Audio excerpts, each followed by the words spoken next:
Episode 24, Hurricane Katrina, ham radio, the recovery, and more coming up.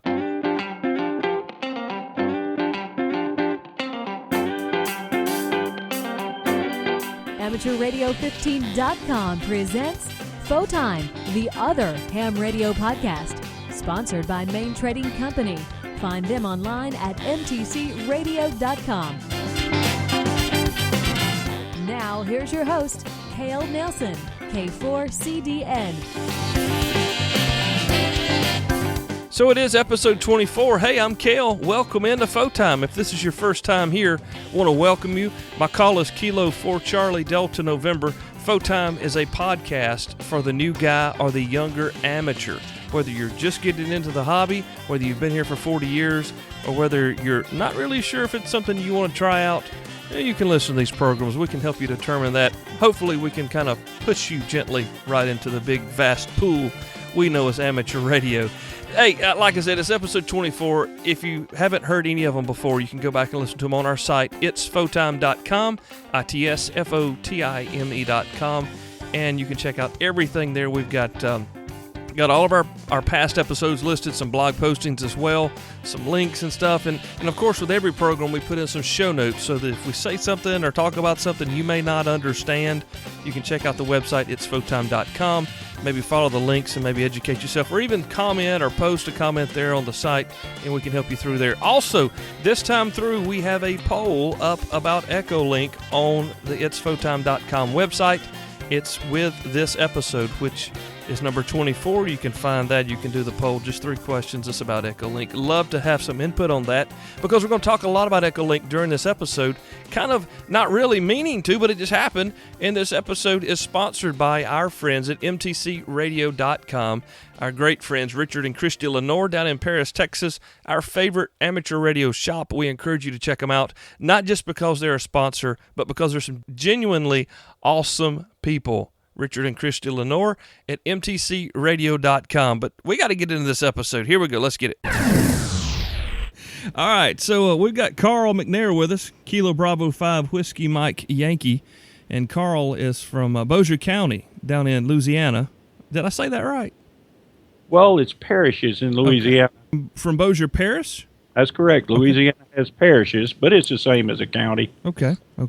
That was confusing, and what we're here to talk about with Carl today is the part that he played and the part that ham radio played in the recovery from Hurricane Katrina.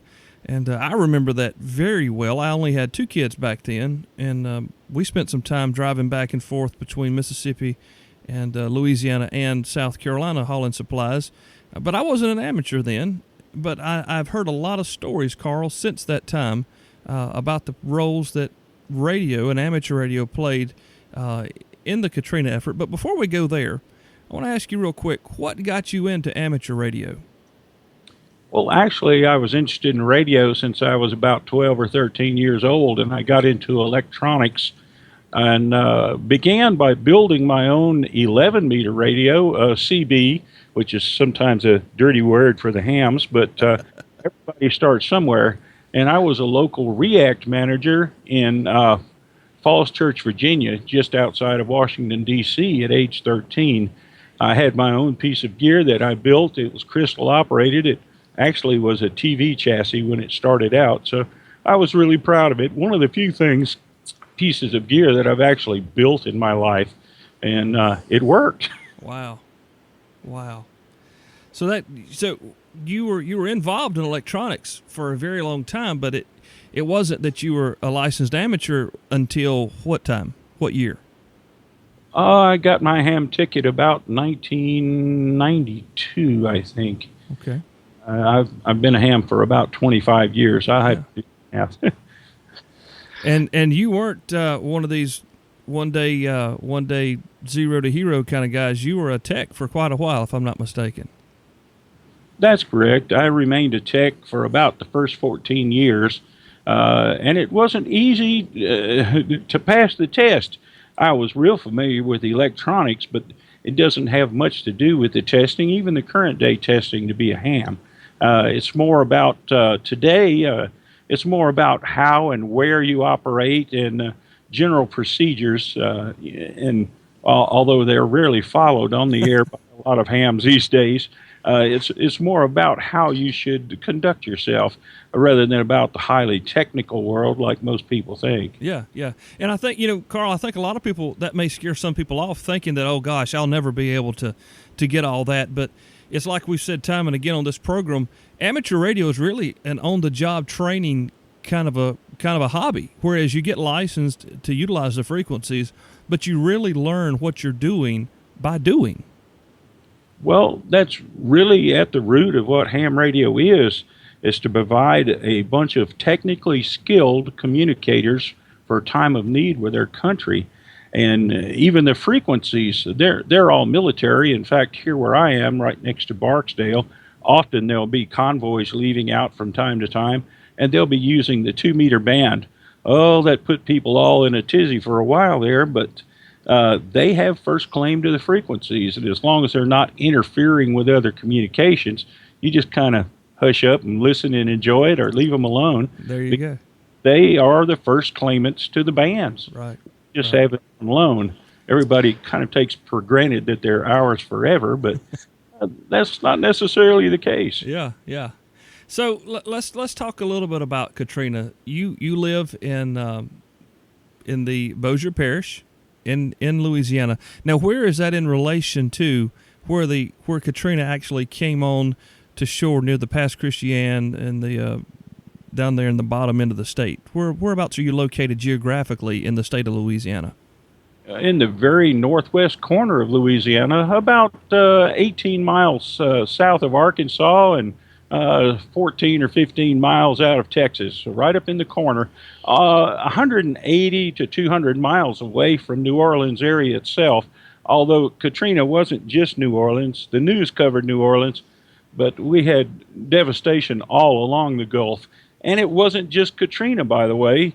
Right following Katrina, during the same recovery period, we had Rita come through. Yeah. And Rita, although they didn't give it much, it didn't have its own theme music on the news. Rita brought 100-mile-an-hour plus winds to Jackson, Mississippi, which is as far off the coast as I am here. In fact, Wow. It's my father's hometown. Wow. All right. So what is a man in a little town almost in Texas in the top part of Louisiana? What is he going to, how can he help somebody on the coast of Louisiana after this devastation that we knew as Katrina came through? How did you play a part? How did your operations and your skill set come into play? Well, I was part of a group of communicators training to be liaisons between the professional world of police, fire, and EMS and the civilians, so that the police would actually have more eyes on the ground during serious problems. I had all the NIMS courses training and the FEMA training, so I knew the hierarchy and who I had to bow the lowest to when it came down to it. We were all still just, until something happened, we felt like we were just filling a position in order to keep us busy with something. Well, that wasn't quite so. The morning that Katrina hit, I had actually gone to work, sigh of relief. The news reported everything looks fine, no major devastation. I got to work and was at work for about an hour or so and just settling in for a day's grind at my job when the phone rang and the local marshal, actually the assistant marshal, called, and he said, "Carl, we need somebody. We're getting emergency calls at 911, and this was another strange part. But we need somebody who knows how to handle that stuff." And a little side note, I had lived in New Orleans for almost 3 years and just recently moved back to the area. But so I went down to the local COM, which is 911, but they're a communications dispatch and everything in one place. And it's not within the city, as some law says. They have to be out of the city that they're operating for. So anyway, it's north of town a good bit. So I drove out there, let's see what'll happen. Got there in my work clothes and got let in because it is a secure building.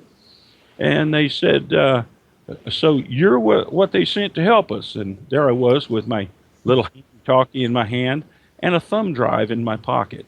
That's all I carried with me. It's all I needed. Well, I wasn't planning on any major outing.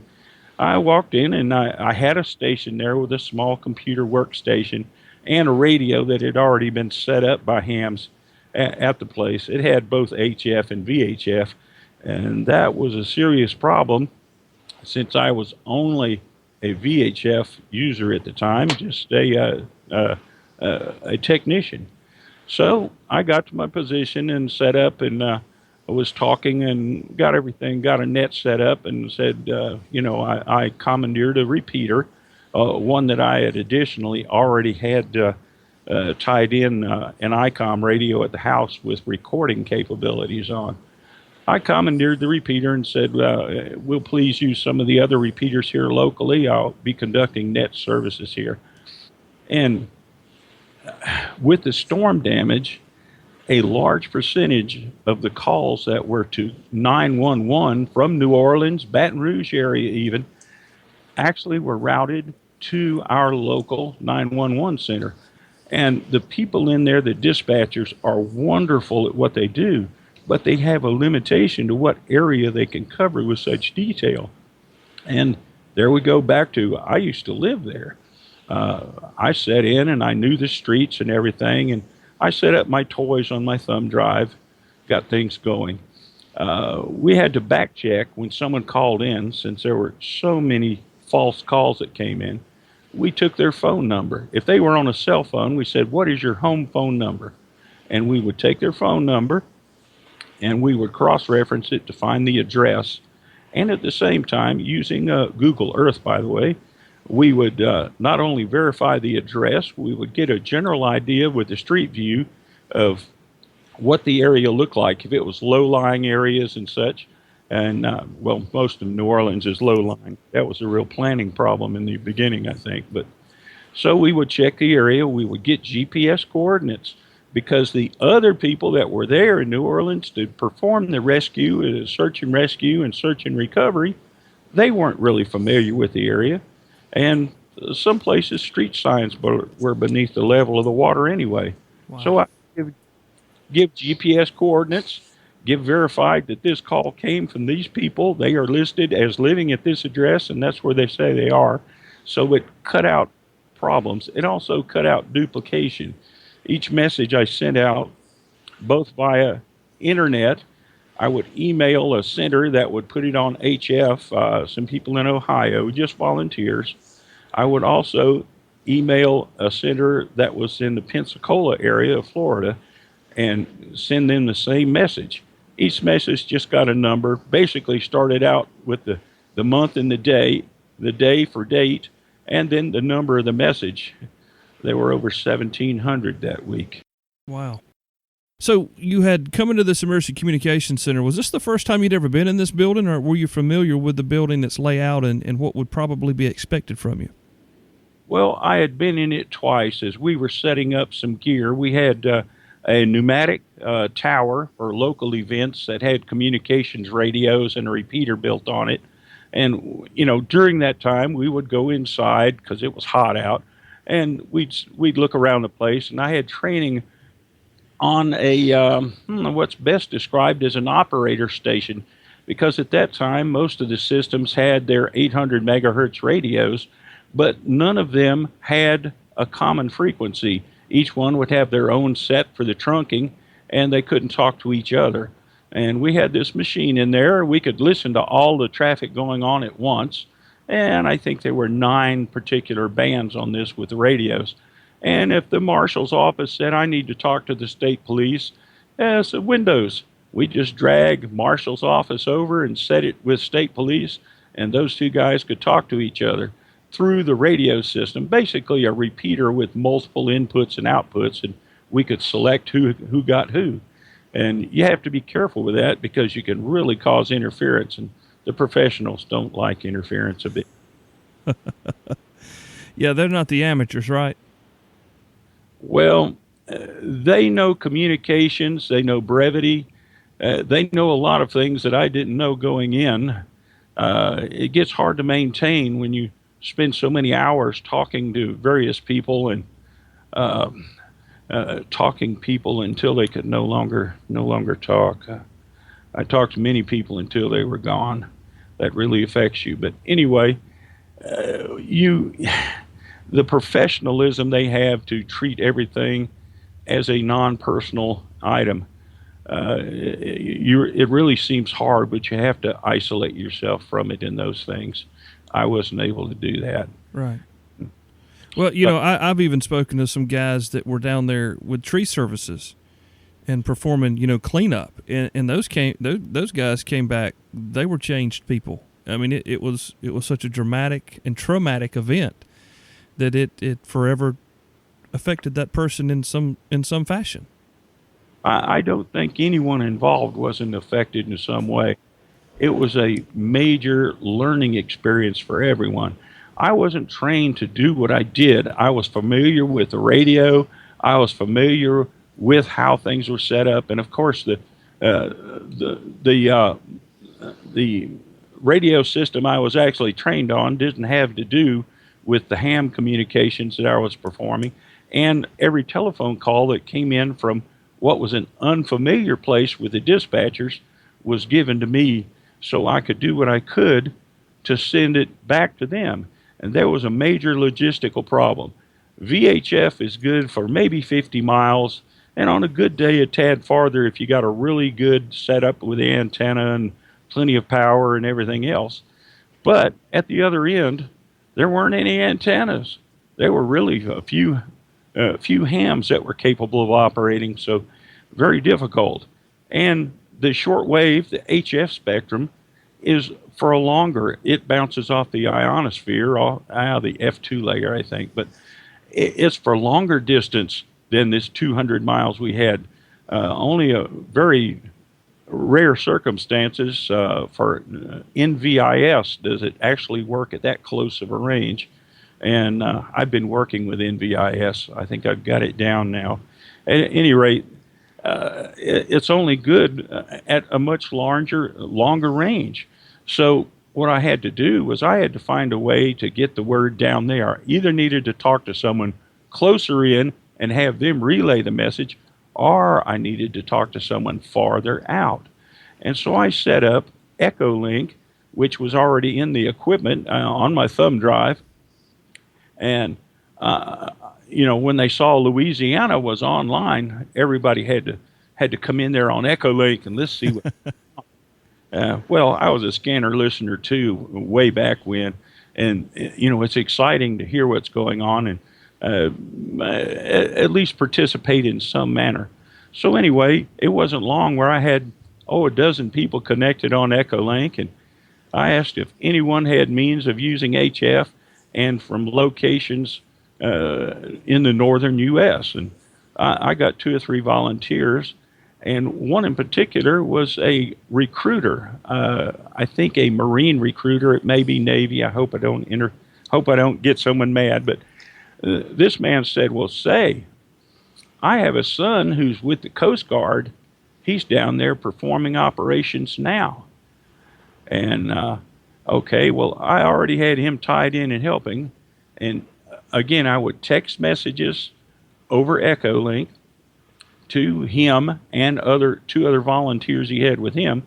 They would get on HF and send it south to, in one case, one of the guys from the Shreveport area here who actually was flown down in a jet to the region in Pensacola at the nearest base there.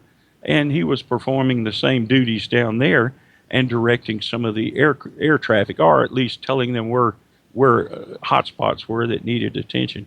And there were some that didn't make the news, and I'm not going to go into the details, but it was not as rough as the news said in some cases, and much worse than the news said in many cases. The news had their own theme music, and they showed a few bodies. That was sad, but it was the same few bodies because they weren't allowed into the area where the real trouble was. So anyway, this messages got bounced around and eventually made it to where they were going, and my number system avoided duplication at the other end. And it avoided tying up what few resources they had, because many of the calls I was getting were people trapped in attics. And if I didn't get some help to them soon, well, I had a good percentage, but not 100% on getting helicopter rescue to the right areas in the right time. But the one young man that was down there on the Coast Guard vessel had a satellite phone. And a satellite phone was a real saving grace in this thing because it could operate at any distance. And through his father, the recruiter in Ohio, we worked out where I would be able to call him and give him direct information and GPS coordinates of people needing desperate help. And so that really brought some continuity to the system. And this was things that we learned on the fly. Nobody had a plan. Use Google Earth and get GPS. Call and make sure that it's not a crank call or it's not a duplicate call. These are things that were learned on the fly. And okay, I'll pat myself on the back a little bit. I didn't have to think long to figure these things out, that we needed to be sure that we told them what they needed to know, and we didn't tell them anything extra, and we needed to be sure we were right. So, a lot of times we think about as operators, I'll get my license, especially new guys coming in, they get their license and they're like, well, I've got a $30 Baofeng HT and I can talk around the county and I'm good. And if anything bad were to ever happen, well, I can grab my HT and everything's hunky-dory. And that might be as far as they go. And they don't go any further with any type of training or whatnot. And, a lot of us encourage folks to find your niche in the hobby. Emergency communications is not for everyone. I mean, there's a lot of people who just mentally cannot handle emergency communications traffic, and that's okay. But if you are leaning that way, listen to Carl. Through this so far, he's told us that he had the training, he had been in the facility, he had made himself known to the local folks who could call on him in case of a need. And he took all that he had, in addition to, like he says, learning on the fly, putting it all together and making it happen. And Carl, you were like the other operators there. You're describing, whether they were in the Bossier Parish with you, or they were the gentlemen in Ohio, or the men on the other end of the coast. You guys were putting your training and your skill set together to affect people's lives in a very positive way. And I think that's very important that we remind folks to listen that, it's not just about grabbing a walkie-talkie and if anything were to ever happen, you're okay because you have a walkie-talkie. There's a lot more to it than that. Well, I think one of the most important parts of the training, I was a computer nut and electronics and everything, and that really didn't play much to it. The equipment worked when I pushed the button, as long as I knew which piece of equipment to use.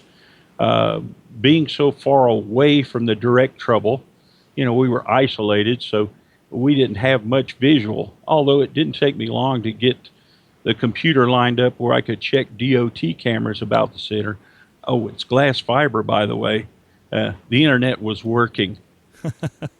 Didn't have much power, but I could see DOT cameras, and when somebody called in, I could pull the nearest DOT camera right off the internet and look and say, well, that area is underwater. They're going to need some major rescue, or we need someone. This area is dry. We can just send a truck over there to, dispense a little help and pick anyone up that needed to be taken.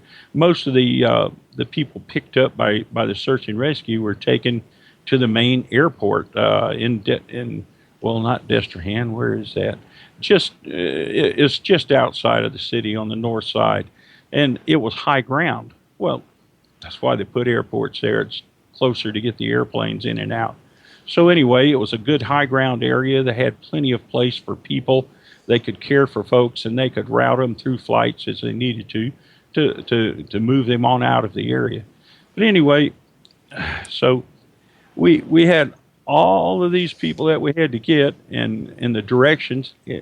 I'll just say it was overwhelming, and It was 16 to 18 hours a day I spent there at the center. And when I wasn't directly there on the phone and with the computers and such, I was at home with a cell phone they provided me with. Oh, boy. Every call they got involving Katrina, the New Orleans and Gulf Coast region, came to me because they didn't have maps. They didn't have computer settings. They didn't have time to research it because they were performing. You say, well, here he is. I'm actually in Bossier City, and Bossier Parish is the county, but we're attached to Shreveport. And we had 40,000 guests come for dinner. Wow. People who were escaping the storm in front of and after it. And to say our area was affected, it rained here a little. But the real effect was gas stations, fast food, grocery stores were being stripped because they are not set up to provide that kind of supply for that many more people. They work on a need basis. Generally, every 3 days, the food is turned over in the grocery store. Okay, when you get 20% more people in town, and I'll have to admit, when you see cars driving down the road with gas cans on top of them strapped down, and you see people hanging out the windows, when they hit a store, they didn't just buy a loaf of bread. They bought everything they thought they might ever need. And so the locals were actually having trouble finding things like gas. I had to pay over $3 a gallon for premium gas, which the station was doing something irregular then, because average price was about $1.70 back then. So anyway, I had to pay an outrageous price just so I could get back to the center, and I went ahead, I filled up the car with that high-priced stuff to get there. And just little things. My recordings that I made, which is part of the audio you have available, those were not done as a matter of history. They were done to back check that I took care of every call that came in. And we're going to listen to some of those recordings here in just a couple of minutes. But first, a break with mtcradio.com. Visit mtcradio.com today, a great one-stop mom-and-pop shop for everything ham radio. Radios, antennas, power supplies, wire and cable, books and training materials, microphones, headsets, and accessories. Find popular brands like MFJ, Heil Sound, Jetstream, LDG, Alinco, Comet, Texas Bugcatcher, Radio Waves, and more. mtcradio.com, an authorized Kenwood and ICOM dealer. mtcradio.com. So we're back with Carl McNair, Kilo Bravo 5, Whiskey Mike Yankee from Bossier Parish in Louisiana. Carl, along with a mass of amateur radio operators, contributed greatly to the recovery after Hurricane Katrina. Now, you may remember episode 1 here of the podcast. We started with the Joplin tornado disaster, and our friend, whose name just comes, Cecil Higgins, there it is, Alpha Charlie. Anyway, sorry, Cecil, I can't pull your call out of the top of my head, but we've talked about this before, and it's not just one man, it's not just one person. There's so many people working together, but we can't have 5,000 or 6,000 individuals on the podcast at one time. We're bringing you a personal story from someone who was personally involved in the Katrina recovery, and that is Carl McNeil. Now, Carl, we've got some audio that we're going to bring in here in just a moment to discuss the proposition, what was going on at the time, and this is the prison call, it's the prison hospital call. We'll hear a little bit of that now, and we'll come back in just a moment and discuss that real quick. It's KB5WMY. I need an HF op who's capable of passing emergency traffic within the next few moments. Data will be available momentarily. KB5WMY, W5JLH. Or wherever you can get somebody headed south with it. This is emergency. We were just speaking to them. They found a cell phone and were able to talk here. I'll give you Retta momentarily with details. She's working at it now. N5JLH, WB5HXD. You ready to copy? Roger, ready to copy. Go ahead, Retta. The name is Michael. We have just had an immediate phone call to his family. The family is our victims who are here in Bossier. They called and said she had had a desperate phone call on a cell phone that is dying from her brother, who is a staff psychiatrist at the New Orleans Parish Prison. I do not have an address. It is the New Orleans Parish Prison. They evacuated all of the prisoners. He is a physician there. They left the physicians. He said, "We need airlifting. We are dying." Okay, just New Orleans Parish Prison. There's no address or anything like that? Okay, and that's his name is Michael Higgins? His name is Michael Higgins, but there are several physicians there. The staff was left behind. There are several people there, and he said they are in such dire condition they need airlifting. Okay, go ahead and get all the information you can. Meanwhile, I'll be trying to pass what we know. Okay, he just called. This is a current call within the last 10 minutes. You didn't have the phone number that he called from, did you, by chance? She said the phone was dying. She didn't think it would make another. She said, "I can give it to you, but it won't make another call." So I didn't. She was crying, so I didn't make her give it to me. Now, that's what they're trying to validate some of that stuff by getting the number, but that's okay. I'll see what I can do without it. They just need it for validation. Roger, it is Orleans Parish Prison. Orleans Parish Prison. At Tulane and Broad. At Tulane and Broad. We've had many rescue calls in the past days from that area. It's right against the interstate. You copy information? Roger, QSL. That helps a lot, too. I'll let you know something as soon as I can, Carl. Any additional info, just pass it on. W5JLH clear. Okay, repeating, Orleans Parish Prison at the corner of Tulane and Broad. And it's right against the interstate, but these people have been there for 5 days with very little provision and currently advise that, well... QSL, Carl, W5JLH. I'll let you know something the second I get it passed. KB5WMY, W5WRG. KB5WMY. Yeah, Carl. That last QSO we had there, Retta talked to the people, and that was concerning that doctor that called his sister that was trapped at the prison. They rescued him and I think 20 other people, thanks to us. Good job. Yeah, they airlifted all of them down to Houma, Houma. His sister just called here and they saved all of them in the building. So, great job. Sorry. Good to hear that.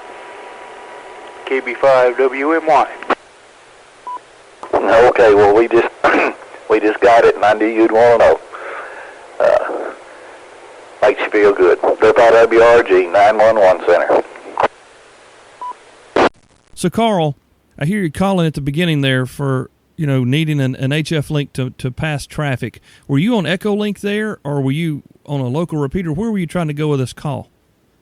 These recordings actually came from our local 2-meter repeater, and I was using the 2-meter repeater to coordinate some of the other hams, both on VHF and HF.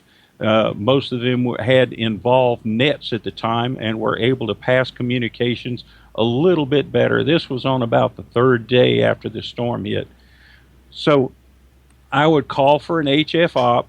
I would also at the same time type in the information, and I would send it via Echo Link to the hams in Ohio and in Pensacola who were helping assist by also putting these messages on HF. We were sending in the blind. I never knew, well, I did get some feedback, but I never knew where the message went after I let go of it.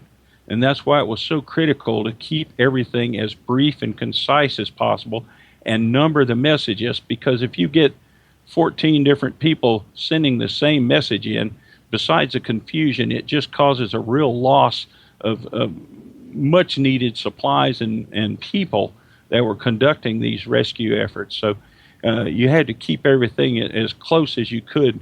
And of course, everyone else involved, I wasn't the only man, but the others involved in receiving calls and transferring the calls, they probably had their own, I don't know, the numbering the messages. I just did that on the fly.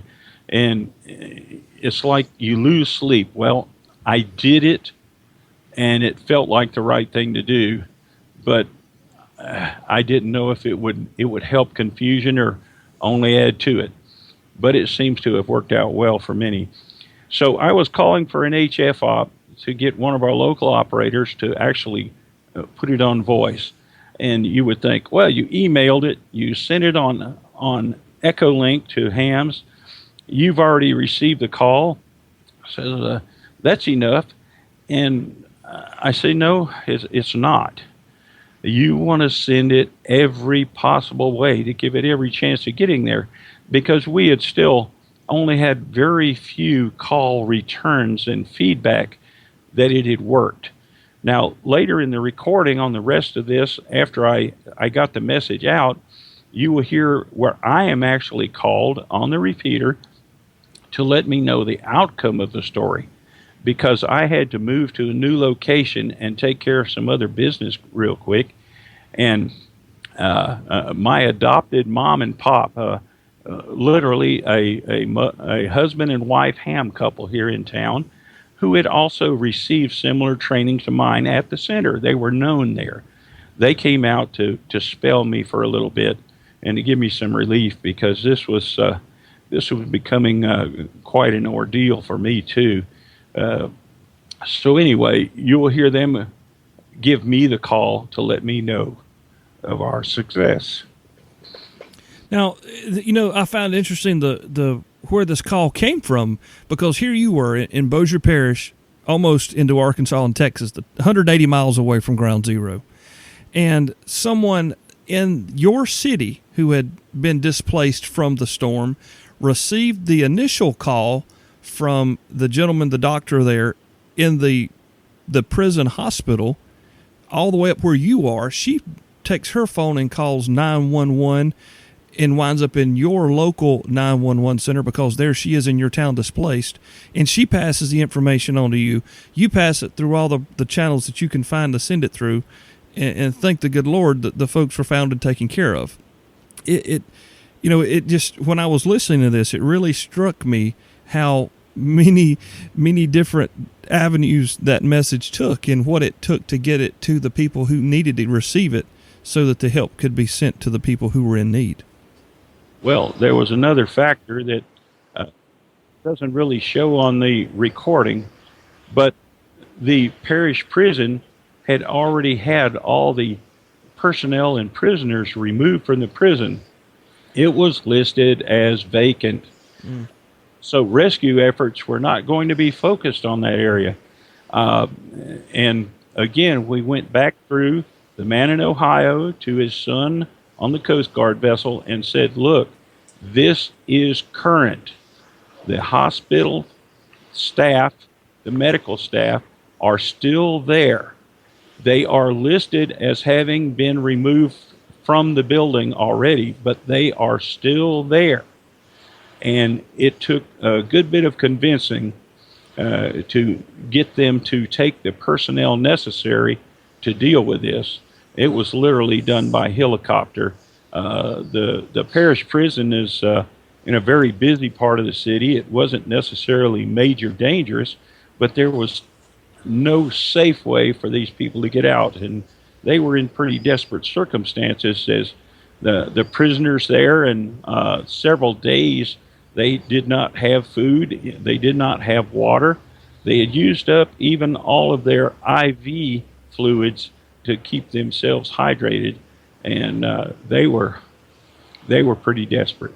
Yeah, yeah. And I'm very grateful that you were there, as I'm sure they are. And, it goes back to it being it's not Carl, it's not Cale, it's not Cecil, it's the community, the ham community coming together to better and to provide, things to our fellow man.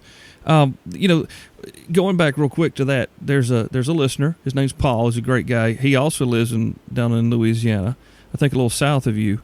And Paul was not an amateur radio operator. He had always been into electronics. He's a musician. He's always fooled with sound equipment.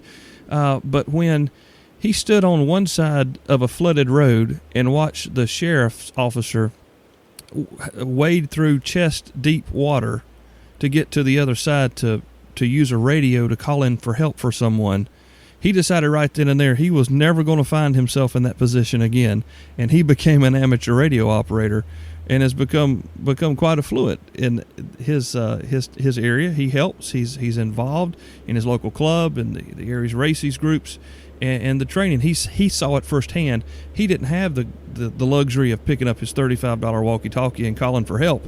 He wasn't there yet. But after living through that and seeing how a needs of communication exist in a time of duress, he made sure that he would never be there again. So another call I want to chat with you about, Carl, is the young lady who is pregnant and has medical needs. And we'll play some of that, and then we'll come back and you can tell us about it. Okay, I'll start again with the address, 26 West Bend Parkway. That was West Bend Parkway. Building 12, apartment 16. This is New Orleans. Okay, I've got all of that. Phone number at that address, 504-0395. Roger. Okay, subject, 4 months pregnant, low on oxygen, needs paramedic, needs urgent medical attention. Okay, I have the call in for return number. We've got a young lady who's pregnant in an apartment complex, I'm assuming. She's got more than just pregnancy issues. Am I correct? She also has some further health problems. Yes, she had some major health problems that, the pregnancy should have been in a much more sheltered area. She was on the second or third floor, and the first floor was underwater. She needed help. She was out of oxygen. She needed some other medications, and it was very frustrating not knowing, promising her, we will get help. It was a very frustrating situation, but all you can do is add some confidence to them and assure them that help is on the way. And we, of course, did the GPS location, and actually I think a large truck was able to drive into the area where she was. I did not get a return message at the time, although somewhere around 3 a.m. The following morning, I got a call. I was told that she was all right. She had survived the ordeal and was in a safe area at the time. It's a moving experience to talk about. Like I said, I made a couple of trips down, and it affected you. It affected everyone there. To see fellow humans suffering the way that they did, and a lot of people could not help themselves, and thankfully folks stepped up and did offer assistance. We've got all kind of audio that you recorded, and we'll probably tag it on to the end of this program. So after the closing music finishes up, we'll have an edited version of some of the calls that Carl participated in to further help you just kind of see what was going on from just one singular perspective. In South Carolina, we had Fox News, we had CNN, we had everybody there filming, the helicopters flying around the Superdome. But, we didn't hear reports coming from the Superdome saying probably not the safest place to go. But there were amateurs out there saying we're getting reports that it's probably not the safest place to go. So a lot of people were saved some headache from the amateurs operating in that aspect. Going back just a minute, Carl, to having a radio, to being a licensed amateur radio operator, and being a casual licensee, and then something happening in and around your area or something that you can affect change in, how would you encourage people who have their license and who want to be involved, but sometimes they don't think that they've got anything to contribute? Oh, no, there's a lot that anyone can contribute. Number one is to have skill with your radio, and most of these new radios, and I have 1, 2, 3, I'm looking over at the table next to, I have 4 of the Baofeng radios sitting in stand chargers now. It's just me, I'm one guy, but I loan these things out fairly often. Anyway, operate when you can. Go to field day. Even if you're a technician, you can operate on the HF radios. Do parades. Ham volunteer groups often cover parades, marathons. We have a triathlon or something here where they swim in the lake, they ride bikes, and they run. And so the logistics of covering an area, even if it's without the use of a repeater, you need a person every 2 to 3 miles. And you need safety if someone is to fall or need help. So these things are not hard to do.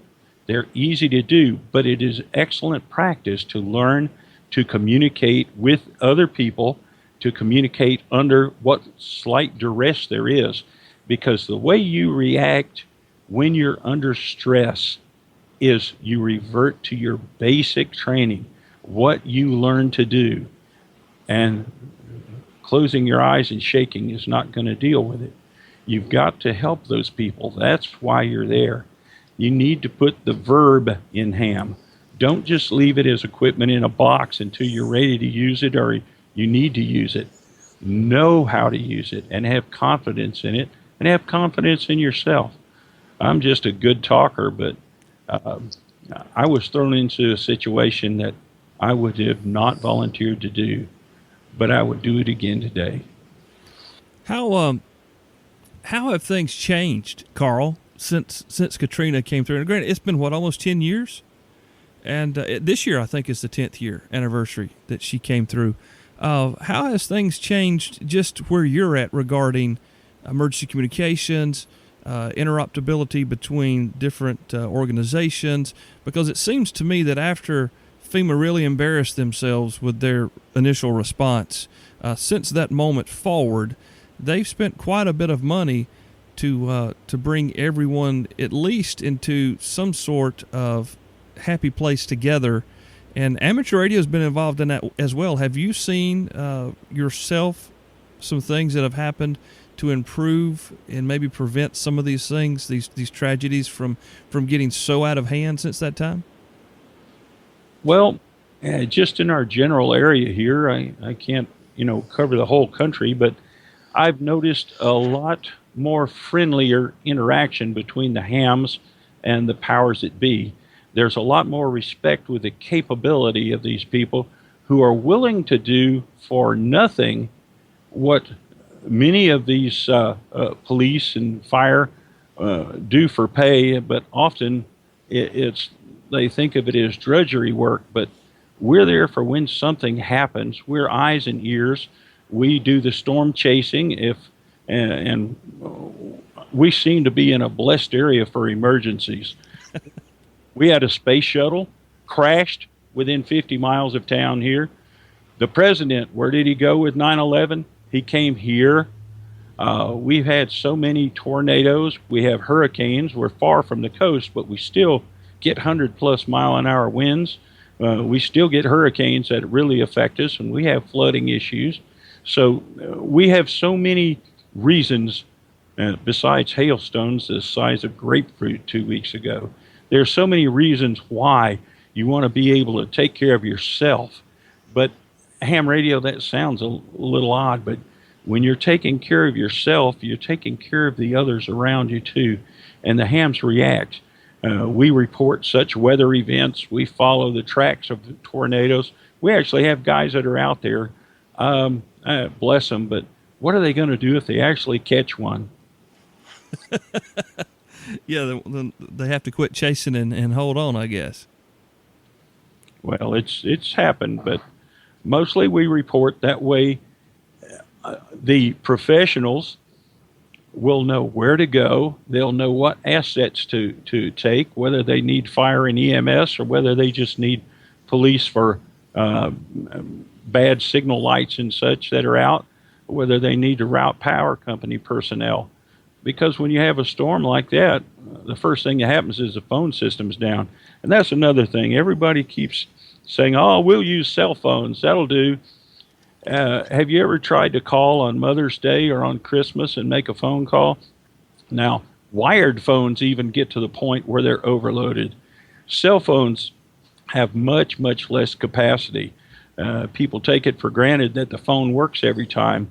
Often it doesn't, and the reason is the circuits are overloaded. Well, ham radio doesn't get overloaded.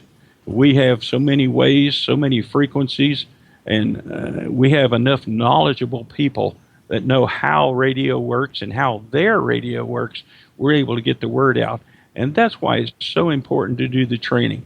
It may not save your life, but I bet it'll save someone's life during your career as a ham. And I'll call it a job because it does take much more than average hobbyist kind of thing. It takes commitment to actually do the emergency communications and participate in the area around you. But we're such an asset now. I could, 10 years after the fact, I can go up to the communications center, the comm link they call it, and knock on the door. A camera will pan around and see me, and they open the door.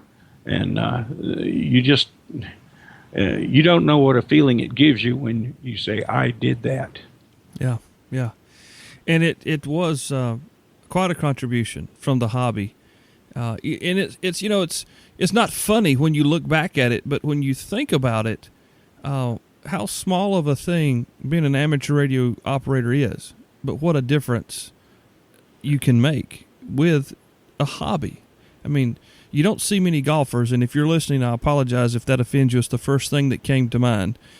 But unless they're doing a charity golf event, you don't see very many of them doing something that's going to save someone's life while participating in their hobby.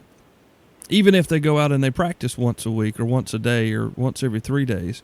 Amateur radio, it's more than just carrying a walkie-talkie with you, handy-talkie with you. It's more than just having a VHF rig in your truck or an HF rig in your shack or, you know, playing contester on the weekend. There's a lot of aspects to this hobby. You know, you spoke of Echolink, and we haven't done a show on Echolink, and I feel like we probably should. But that's, you know, here you were in a place where you had internet connectivity, and you were able to pass traffic via the internet to people all over the country so that they could pass traffic over RF and satellite phones and whatnot. It all just came together and gelled and worked. Even though it probably wasn't supposed to, it did. And that's, to me, that's one of the most exciting things about the hobby. You know, being a radio geek your entire life, this kind of stuff, it psychs you. Not the suffering or the hurting, but seeing it work and hearing about it work, it really just makes me smile from the inside out. Carl, I appreciate you being with us, sharing with us not only your personal experiences, but also the recordings, the history of how amateur radio played in just this one instance, this one town, this one 911 center, this one operator and his comrades there in Bossier Parish. How you guys were able to help so many people. And because of that, we want to say thank you on behalf of the audience. Thank you for your service, along with the folks who were there with you, the ladies who helped take the calls and the folks who all participated. So thank you, Carl, for being on the show, and thank you for all your work in the hobby and on behalf of the citizens of Louisiana.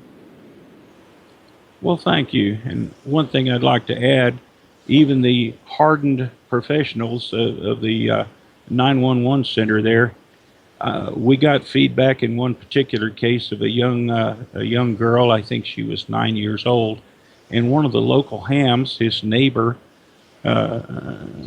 came over and said, well, my niece is down there. She was visiting relatives and we can't find her. Well, I had put out the call, and the next day we got word back that she was found and she was well. She was not where she had started out. The storm had displaced her. And we were able to locate one person in the entire state that quickly. And even the hardened professionals, who rarely ever get feedback, by the way, of whether what they've done is successful, much like I did during that event. But that one incident pretty much brought the crowd to tears. Oh yeah. I mean, you because folks, if you weren't there, if you didn't see it, it was so much greater than what was shown on the television. It's hard to express the devastation, the destruction, the annihilation, almost of not just individuals, but entire towns and communities were just removed, flooded over. It was beyond words. It's like trying to describe the Grand Canyon. You can't, and unless you're there seeing it, it's something that you can't express. But to Carl, when you say that you found someone in that mass of hysteria, that's quite an accomplishment, especially for, like you say, some folks who just volunteered, who were called upon to share their technical skills that they honed as a volunteer. I think it speaks a lot of our hobby, and I want to encourage folks, if you're listening and you don't participate in emergency communications, maybe, like I said earlier, that's not for you, okay. But if you think that you might want to help, it's something definitively to begin to look into. Contact your local EOC, your emergency coordinator for the Aries group in your area. Participate in the nets that they have. This is the springtime, the summertime is ideal time to get started in this, because just about everywhere in the U.S. has some weather that's going to give you an opportunity to participate on nets and to pass traffic. Unfortunately, that's just how it goes. But Carl, we appreciate it, man. We've really enjoyed having you.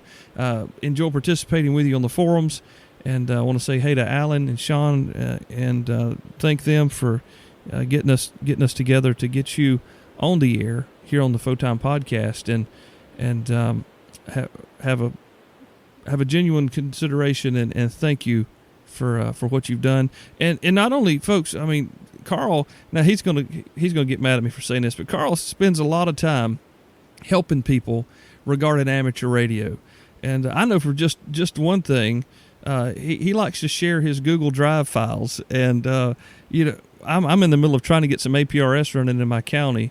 And Carl's like, hey, you should try this antenna, this single band VHF antenna, and you could probably build 5 or 6 in a day. And I did, and it was a lot of fun. But I wouldn't have had that so accessible if it hadn't been for Carl. So thank you again, Carl, for what you do for the hobby, and for participating with us and coming on the show today and sharing with us. Well, nobody plans for an emergency to happen in their life. So when one does, let's hope you've taken the time to train and plan ahead and think of how you're going to handle it, because your life may be depending on it. Yep. And someone else's may as well. Folks, it's Carl McNair from Bossier Parish in Louisiana, almost into Texas. I didn't realize you were that far north. It's Kilo Bravo 5 Whiskey Mike Yankee. Carl, thank you again for coming on the podcast. We've enjoyed having you on. Hope to have you back again. Thank you. I enjoyed passing the word. Training is so important, and the ham hobby itself. Well, now that I've become physically quite disabled, I've got some healthy cancer problems right now that I don't know where it's going to take me from here, but it's limited what I'm able to do physically, but it still hasn't limited me from what I'm able to do to help others. Well, I think that says a lot about your character, Carl. Thank you so much again. We'll chat with you soon. Thank you. Hey, it was a little bit longer maybe than some of our past episodes, but we appreciate you sticking here with us. And Carl, again, thank you for being on the show. Hey to our friends on TSP, and we appreciate the encouragement to get the program done. And speaking of appreciation, how about Jay Hance and Kilo 2 Victor Kilo Sierra? Both of those guys reviewed us here in the past, really recently past, on iTunes. And that's a big deal. If you're listening on iTunes, anywhere you're listening, if you want to review the program and tell everybody how great it is, we really appreciate that. New Twitter followers, ARRL South Carolina, Brian Love, John Doe, 4Z1 Whiskey Golf, November 9, Juliet Hotel Bravo, and Kenwood Ham Radio, all on Twitter. And Rick, if I haven't yet said thank you, because I can't remember, but if I haven't said thank you for your gift on PayPal, thank you very much. We appreciate your help to keep the Photime podcast going. All right, guys, we're back next time. Episode 25 special with Fritz, Whiskey 4 NTO. And we're going to talk about his time in World War II. In addition to that, we're going to be giving stuff away. And if you haven't registered, you can't win. And it's so easy to register. Go to the itsphotime.com website. Left-hand sidebar, you'll find the email sign-up plug. Just click your stuff in there. You're signed up. You could possibly win some really cool stuff we're going to give away. Thank you for listening. God bless you. Next time, y'all, we'll see you then, 73. Thanks for downloading, listening, and subscribing to AmateurRadio15.com presents Photime, the other ham radio podcast. You can find our past episodes, web links, and more at AmateurRadio15.com. That's AmateurRadio15.com. Follow us on Twitter at Photime Podcast. And remember to visit our show sponsor, Main Trading Company, at mtcradio.com. Till next time, 73s.